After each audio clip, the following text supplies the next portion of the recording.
السلام علیکم سامعین، 15 ذی-القعدہ اور 24 مئی ہیں۔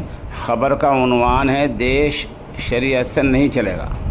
یہ بیان یو پی کے وزیر اعلیٰ یوگی آدتیہ ناتھ نے آج ایک انتخابی ریلی میں دیا ہے۔ اس میں 2 اہم سوال ہیں۔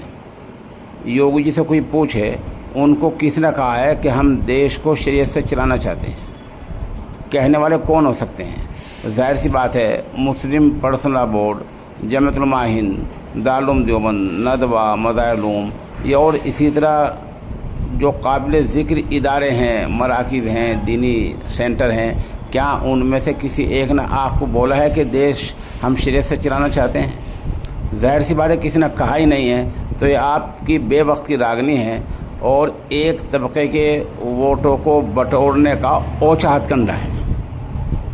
دوسرا ہے کہ کیا آپ نے اسلامی شریعت کا ٹھیک طرح سے مطالعہ بھی کر لیا ہے؟